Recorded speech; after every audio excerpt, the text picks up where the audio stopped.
NFL free agency begins today.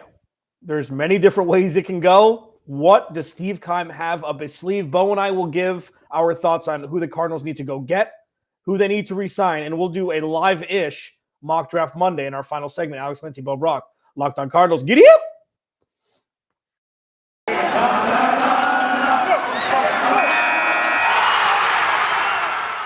You are Locked on Cardinals, your daily Arizona Cardinals podcast. Part of the Locked On Podcast Network. Your team every day.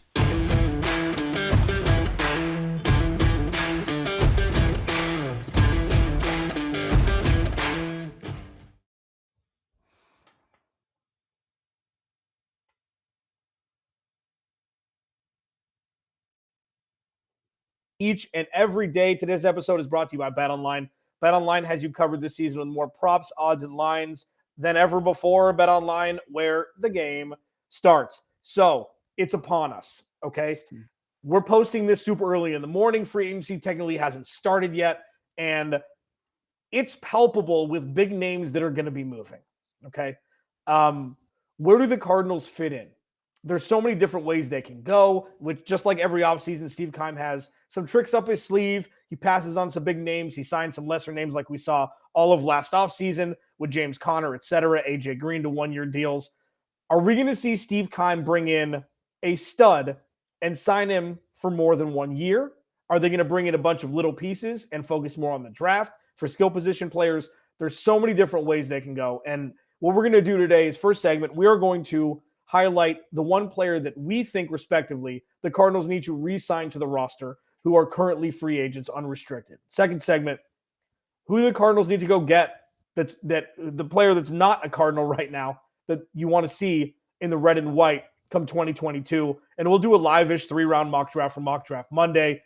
Jam-packed today, as it always is. Bo, a player to re-sign who was on the Cardinals roster last season that you think is the most paramount of all the unrestricted free agents.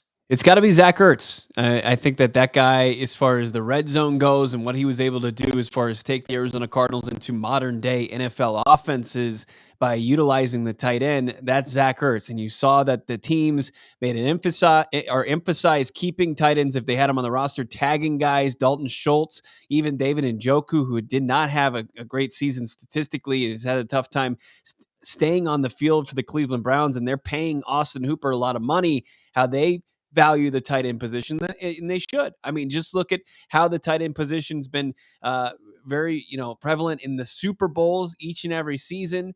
Arizona Cardinals, if they want to keep up with the Joneses, they have to have a playmaking tight end, and they've got a guy in Zach Ertz. And I think if you can just make the money right for a guy at this stage in his career, he's in his wife's hometown, essentially. Julie Ertz is from Mesa. Happy wife, happy life. It's just like all the things are there for the Arizona Cardinals to cash in and maybe even get a hometown discount for Zach Ertz. I think you keep him in the building, and that's a tough one over a guy like James Conner, who had 18 touchdowns last season. I think it's James Conner. It's going to be a little bit more of a risk because he's going to be offered a lot of money on the open market as well. I understand that Zach Ertz's floor is probably a little bit higher. What he does for the locker room is probably equal to what James Conner adds. What James Conner did last year with Kyler Murray was special. He was the most important offensive player, skill position player, at least, not named Kyler Murray. And 18 touchdowns is not like, 12, 600 yards. Ooh, you know what? Had a lot of goal line stands. He was the offense for a large portion of the year, especially when DeAndre Hopkins went down. So when you have a guy that isn't 30 yet, he's hitting that weird David Johnson age where it's like, you know what? He could play, or he could be Adrian Peterson. You don't know. You don't know what he's going to be like. It's not a foregone conclusion one way or the other. Zach Ertz has had injury concerns in the past as well. So it's not like Zach Ertz has played every game that he's suited up in the NFL since he came into the league. I get it. I get that Zach Ertz. I understand. Like it's not the wrong call. I just think that James Conner, and that's not to say that he needs to be the lead back. I think bringing him back as a compliment to whoever they draft or whoever else they sign this offseason, that moving forward will be a strength for the Arizona Cardinals, where now it's a huge question mark because we don't know who's going to be suiting up in the running back room, not named Jonathan Ward and Eno Benjamin come 2022. Right. And I think we're taking into consideration a bunch of different variables, because I think some of us even would have considered Chandler Jones on the other side of the ball, but you have to consider what the contract's going to look like, what the age is going to look like. James Conner at 26, also something you have to take in consideration, especially with the two guys on the offensive side of the football. What scares me is if the Arizona Cardinals do not sign these guys, could a couple of their division foes be in the running? Like, does James Conner want to go play with his boy, Aaron Donald, and be the goal line back for the Los Angeles Rams while Cam Akers carries the load in between the 20s? That's pretty terrifying. What Kyle Shanahan could do with Deebo Samuel and James Conner in the backfield with Elijah Mitchell, or, Seattle likes to tote the football and establish the run. Like, that's pretty scary for James Conner to be on any of those three teams. Same thing for Zach Ertz. Maybe less so with Seattle because you don't know what the quarterback situation looks like as of right now. But it's a tough decision. But I think that it's probably, are we leaving anybody else out? I mean, I know you'd love to see Chase Edmonds come back. I think Christian Kirk, the word is that he's going to get an above market deal. I think that prices the Arizona Cardinals out cap wise. And then you've got, I'm not going to say Robert Alford. I'd love to see him come back. I think he was kind of an unsung hero for this team last year. But, really looking at it, it's three guys, and I believe that Ertz is the big key. But you take James Conner out of that red zone too, having a weapon like Ertz, it might not even matter. So it's going to be an interesting to see how Steve Keim navigates this. Well, yeah, maybe he brings back both. Yeah, and we need to discuss Chandler Jones also. I mean, he went on a podcast, I think, on Friday, either Thursday or Friday, and was like, when I played for the Cardinals. It's like, oh, right. Okay. So he's going to get a Calais deal. He's going to get 3 for 30 somewhere else. Mm-hmm. And then Steve Keim's going to kick himself right in the keister because he's realizing now probably, and who knows, maybe not, but I feel like the bridge has been burned unless they want to, and obviously they can't franchise tag him anymore. So that bridge is burned, and that is going to hurt because I think that was malpractice by the Arizona Cardinals, not figuring that out better. So Patrick Peterson was easy. His play fell off. Chandler Jones is a different guy. He's when the numbers go down, that could be scheme from the offensive line and the blocking scheme from the opposing offense. Just because he didn't put up numbers for a large chunk of the season doesn't mean he didn't have an impact. And now there's a huge hole with the pass rush for this organization. And there's no backup here. Like, it was Chandler Jones, and now they have to fill that void.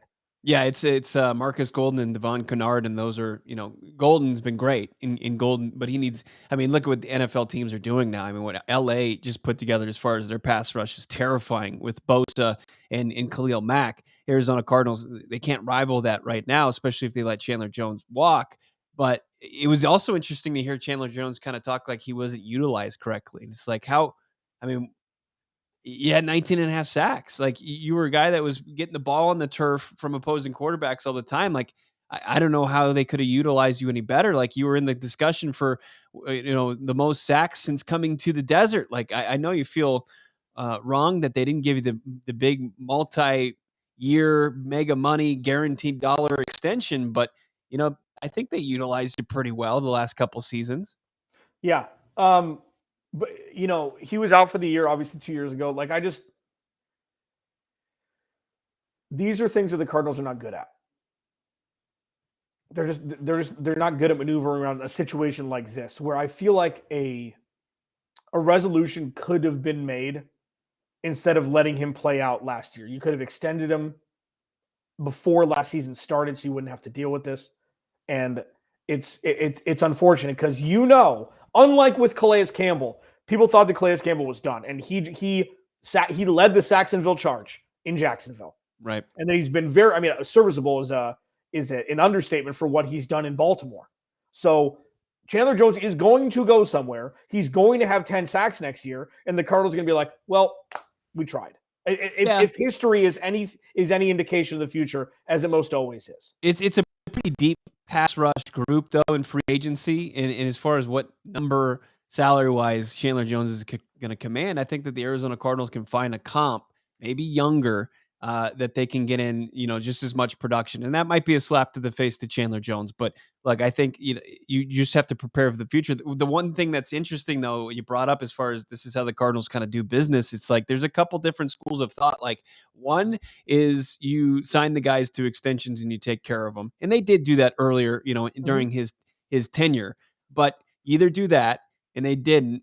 They're letting these contracts play out. They're not like being proactive in cutting bait, like kind of like the New England Patriots would do, and just try to get anything in exchange for them, no matter what the draft pick might be. They did that with Stefan Gilmore last year. It's like they're not in like either of those realms of schools of thought, and it's just kind of interesting that they're just letting these veterans just play out their careers and then kind of walk. It's not one of the ones that you kind of figure is good for the team. I mean, it's good for the team that season, but beyond, you're kind of just SOL.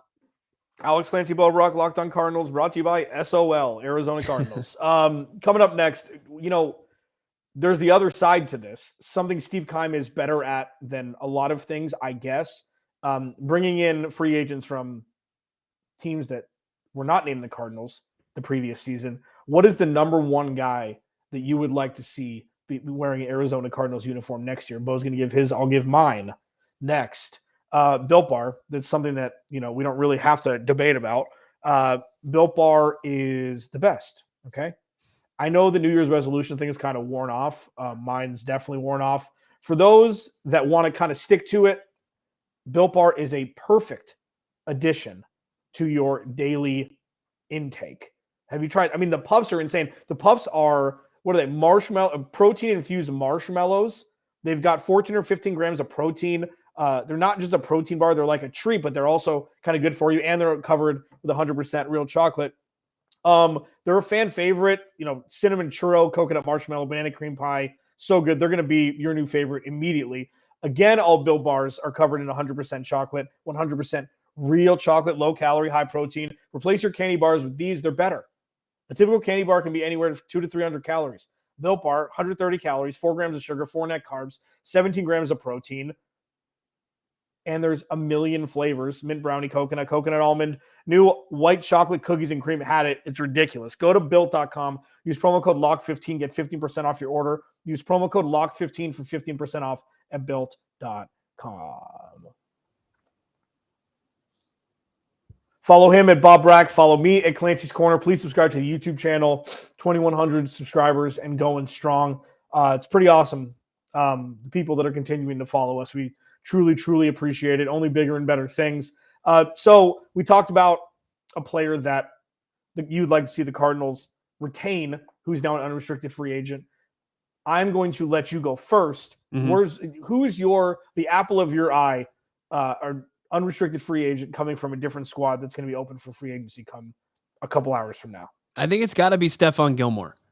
I think Stefan Gilmore, and I think the Arizona Cardinals are going to be priced out of J.C. Jackson. He's going to command a ton of money on the open market, and there's going to be teams that have the ability to sign a guy like that. And maybe the Arizona Cardinals, they might be dodging a bullet there. I think that you can get a guy like Stefan Gilmore in on a 1-year deal, kind of like a 1 or 2 year deal, kind of like J.J. Watt last offseason, and get him in the fold and immediately bolster your defensive secondary, because guys like Byron Murphy, guys like Marco Wilson, like it takes their games up a notch when you have a player like Stefan Gilmore. I know he's not the same guy that he was 2-3 seasons ago, but he can still play at a high level. He can still play on the outside. He's a disciplined type corner, and I think that he would be great fit for the Arizona Cardinals, and that's a position that I think the Arizona Cardinals need to prioritize. But regardless, I think Steve Keim's going to make a splash. And you got to hope it's what we just talked about off the edge, revamping the pass rush, or it's going to be in the cornerback room or wide receiver. Like, I don't know why, are they make a play for a guy like Juju Smith-Schuster? Would that be a great fit for the Arizona Cardinals? I don't know, but I got to imagine for 4 straight off season, they're going to make a big splash. And I think it's going to be on the offensive line in the name of Brandon Scherff.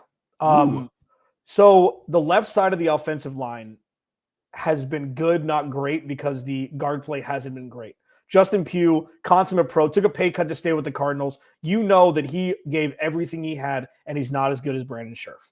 Brandon Scherff got franchise tag last year, made over $18 million. He's got paid a lot of money already. Mm-hmm. So if you could find him 2-year, 25, 18 guaranteed, something like that, for a guy that can be next to Rodney Hudson, be next to DJ Humphries, and you shore up that left side of the offensive line. You can draft a right guard in the draft or bring in one on the cheap to go along with Kelvin Beachum on the right side. Then you're cooking with gas with an offensive line.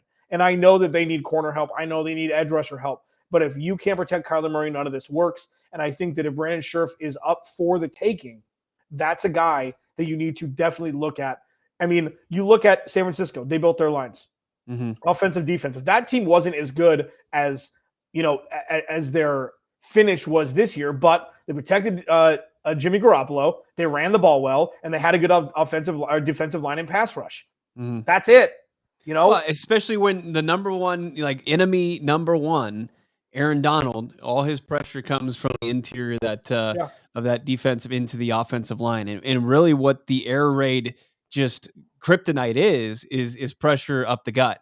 And when you have a guy like Scherff, when he can stay healthy, and that's been a big problem for him coming out of Iowa and Washington. I mean, when he's healthy, he's Pro Bowl caliber each year in and year out. And it's risky because of that. But at the same token, like the Arizona Cardinals, if you look at if they add him next to Rodney Hudson, you have DJ Humphries and you have Kelvin Beachum, and then you figure out the other guard position. I mean, that's a pretty solid group with continuity for the last couple of seasons that Kyler Murray's familiar with. They're familiar with him when he scrambles and when he's going to get out of the pocket and run. Yeah, for sure. And I mean, I think that adds another strength. Like what the Cardinals need to do is find strengths with depth. Okay, they've got offensive linemen that if they were to bring in Brandon Scherff, he were to miss a couple games, they'd have guys that now have skin in the game a little bit, that played last year when there were injuries on the offensive line. I'm sure they'll draft somebody in the 7th round like Steve Keim always does. That never I just sees feel the roster. It was Michael Manette last year. Like I wonder, that would lend me to remove my sanction on a first round wide receiver draft pick. Because if that's where you want to go, you need to take care of the offensive line and the wide receiver room. I don't care when it is. Like, you'd much rather sign a 30-year-old or 31-year-old offensive lineman who's not going to garner. Like Trent Williams got all the money. They gave him all the money. That's not normal all the time. Nate Solder was a cautionary tale. I know they play different positions. When he went to New York, they gave him a whole boatload of money from New England, and he's never really lived up to it. Okay. Yeah. Brandon Scherff was in a perfect spot. He just got 18 mil guaranteed. Okay. You look at Kyler Murray. It's sometimes easier to block for a guy that's not in the pocket as much. It's just like, I mean, and if you look at it, we'll do it would be very reminiscent of Mike Iupati. It would. Yeah. Like you would turn back the clock, and that was, arguably Steve Keim's most, successful years. And it's like he was this bulldozing, just mammoth of a man, perennial Pro Bowler, guy that you could rely upon, and you put him at the guard position, you got a decent tackle, and you've got Rodney Hudson. And it's just like those were, I mean, you look at those 3 seasons for the Arizona Cardinals, those were when, they double-digit wins. And it was because they probably had their most consistent offensive line play since they moved to the desert. Yeah. And that was the last time they were winning every year. It's interesting how that happens. Obviously we're talking about a different team, and yes, cornerback, I get it. Stefan Gilmore, like it makes sense now because instead of trading for him last year, now he showed, he could, he's a solid player still, but he's still got juice left in the tank. And they have so many holes and they can't fill it in one offseason or one draft unless they hit Yahtzee on everything. But what's interesting too, and I was talking about this the other day, I think that when you look at this roster though, a team that won 11 games, and sure there are a lot of guys exiting in the running back room, the cupboard is bare right now, but quarterback, you've got DeAndre Hopkins at the wide receiver position. You've got, for the most part, an intact offensive line that wasn't horrible. I mean, their performance in the wild card game was atrocious, but it's a team, a unit that you could potentially bounce back. And you look at, Marcus Golden is a guy on the pass rush you can rely on. The linebackers, I think Isaiah Simmons, you can say he's an NFL caliber linebacker. The cornerback room, you have at least Byron Murphy. And then, of course, the safeties on the back end. Like you have players, it feels like in every position group that if you add any caliber of talent or any good talent to any position group, like you'll be like, okay, now they've got something. It's not completely like, wow, they are completely just, they have a ton of spots where they're going to struggle next season. They could immediately get right back to at least the status quo from last year, and then add some and improve, hopefully, on that 11 win total. Follow him at Bob Brack. Follow me at Clancy's Corner. Follow the podcast at Locked On AZ Cards. It's mock draft time. We're going to kind of do it live a little bit without sharing our screen, so it's going to be a little clunky, but it's going to be fun because who cares? Alex Clancy, Bo Brack, Locked On Cardinals. We'll be back with that momentarily to give you our thoughts of who the Cardinals should draft, in our opinion, for the first 3 rounds, doing a mock draft live in the final segment of Mock Draft Monday. Bet Online, they got you covered. It's that time of year. College basketball's tournament is finally upon us. From all the latest odds, contents, and player props, betonline.net is the #1 source for all your sports betting needs and info. BetOnline remains the best spot for all your sports scores, podcasts, and news this season. And it's not just basketball. BetOnline is your continued source for all your sports wagering needs, including live betting and your favorite Vegas casino games. Head to the website today or use your mobile device to learn more about the trends in action. BetOnline, where the game starts.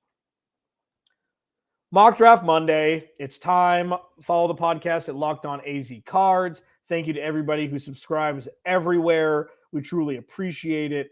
Wouldn't be able to do any of this without you. We're probably going to be going live, I would assume, at some point later today, if any big news breaks for the Arizona Cardinals. So we're just posting this because we post 5 a day. Any more or 5 a week. Any more bonus content you'll get live from Bo Brack and myself per usual. Mock Draft Monday. Bo and I both have our 3-round mock draft queued up to who the Cardinals should take with the players allotted. Thank you to the Draft Network for their mock draft simulator. Bo, who's available for you at 23, and why are you going to take Drake London? All right. Damn you. So I don't know if I've got it checked off the box selected for show drafted. And just before the Arizona Cardinals pick, there's Tyler Lindenbaum, the interior offensive lineman from Iowa. He went 20th overall. You had Devontae Wyatt from Georgia. He's off the board. And the Arizona Cardinals have a couple interesting guys available for them at 23. Zion Johnson, who seems to be your boy. You have, there's Kenny Pickett at the quarterback position. The Arizona Cardinals obviously not in the mode to get a quarterback. Say it already. All right, Drake London, USC, 6'4", athletic freak. Put him on the Arizona Cardinals and pimp out that wide receiver core, and then go pick up somebody in free agency in the slot position, like your guy, Jamison Crowder, or maybe like a Braxton Berrios, or going in the trade market to get a Cole Beasley. Just trade like a 7th-round pick or 6th-round pick for Cole Beasley. Don't waste the pick, light one on fire like you do every season. Yeah, agreed. Zion Johnson's my pick. Drake London's there. I don't know. I don't know what they're like. This is all predicated upon them not signing a big name offensive lineman or an offensive lineman that's a plug and play guy. I just don't think it's going to happen. Even though I think Brandon Scherf would be a home run. See our last segment, but I think Zion Johnson with his flexibility, his mauler, like the dude's an absolute beast, and he's young. And he can learn alongside Rodney Hudson, even though they play, different positions. He's going to be lockstep with the spine of this offensive line for the next handful of years. And I think that's the best thing a young offensive guard can learn from, the best situation they can be in. So Zion Johnson's my boy, even though Drake London was there. My God. I'm looking at my 2nd-round pick is easy. And I hate this because the Draft Network is usually very realistic, but I mean, I can't not select this guy with the 56th overall or with the 55th overall pick. I just can't. Roger McCreary from the corner from Auburn is still on the board. Give him to me. Gimme right now. Because, I don't know if you even have to pick up Stefan Gilmore, even though I like veteran free agents more so than I like draft picks, young guys coming in and playing the corner position right away. Yeah, I know you love your elite athletes at the cornerback position. I know you fawned over Marco Wilson ever since they've drafted him. I'll take just because Roger McCreary is available on my board too. I'll take him there too. I'm passing on Isaiah Spiller and a couple other running backs. Even though Isaiah Spiller had a splash at Texas A&M, he was in every game, but like he was their offense for a lot of the year. So I'm still going to take Mr. McCreary and go lockstep with you there. Because I think if they can go offensive lineman or wide receiver, if they sign an offensive lineman in free agency, if you can go high impact 1st and 2nd round guys, I mean, it turns everything around immediately. Not only do you have him for this year, you have him for 4 years. You got control. It's inexpensive employment. It's a home run. Absolutely. Looking at Brees Hall, who some people have as the top running back on as far as the position goes in this year's draft, out of Iowa State, kind of a versatile back. Guy I really like, Kyrene Williams. He's a little bit further down out of Notre Dame. I like him because he's a 3-down back. We both have had him in a couple of our mock drafts before, and then James Cook, who's the brother of Dalvin Cook, who's actually had better numbers in his combine performance. He played at Georgia, the running back there. So a couple of different interesting options at the running back position, but I'll go with the best player available, Brees Hall out of Iowa State, put him on the Cardinals roster, couple him with James Conner potentially coming back on a free agent deal, and you got some young, fresh legs there. Plus, you got the big outside playmaker and Drake London to complement DeAndre Hopkins. I mean, I just fixed the Arizona Cardinals with Roger McCreary in the cornerback room. I mean, give me the GM of the Year award right now. I mean, it's not difficult to supplant what we've got dealing with here. Yeah, Brees Hall's here for me too. There's a slew of tight ends, which is interesting. So if Zach Ertz does walk, you may be thinking about a tight end here because drafting tight ends in the top couple rounds of the last handful of seasons has seemed to bear fruits. I mean, I know that TJ Hawkinson drafted above his boy Noah Fant. Noah Fant hasn't had the quarterback play that TJ Hawkinson has. Matt Stafford, say what you wish. I mean, you'd rather have him than whatever inferior quarterbacks to Matt Stafford the Broncos have had. And now, obviously, Noah Fant is a Seattle Seahawk. I'm going here with, though, if I see Georgia and I see linebacker, I'm drafting. Quay Walker from Georgia. He does play will linebacker, but here's the thing. We don't know what the positions are going to be for Zaven Collins and Isaiah Simmons come 2022.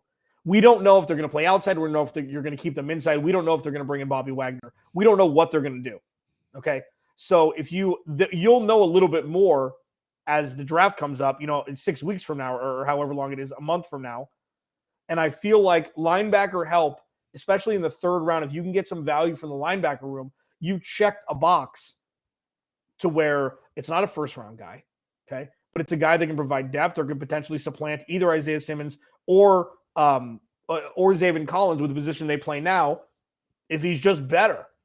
So I think a linebacker from Georgia, even though their front last year, their 3-4 front was just, it's world beaters, absolute world beaters. So you don't really know if it's going to be that effect that causes these guys to get drafted higher than maybe they should.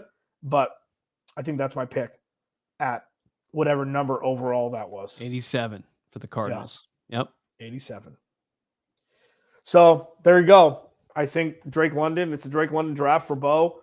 And that's kind of been his darling since. I don't think any of the two Ohio State. Chris Olave could be there, probably won't be. Right.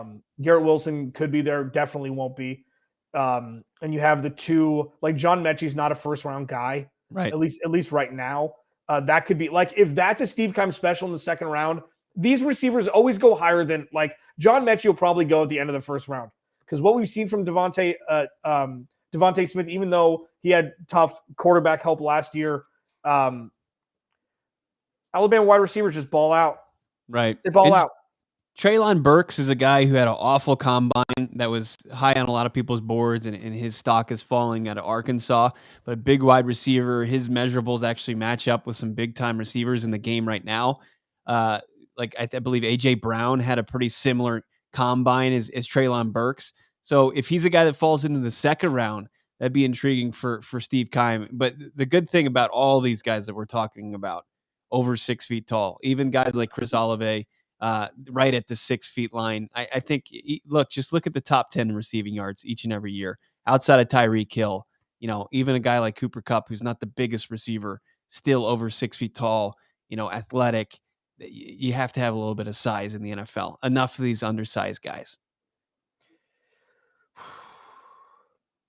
I hope they pick right.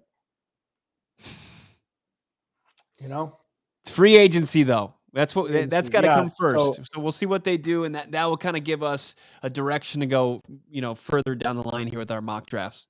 And the one good thing, and I'll leave with this before we head out. We may be doing a live again later today.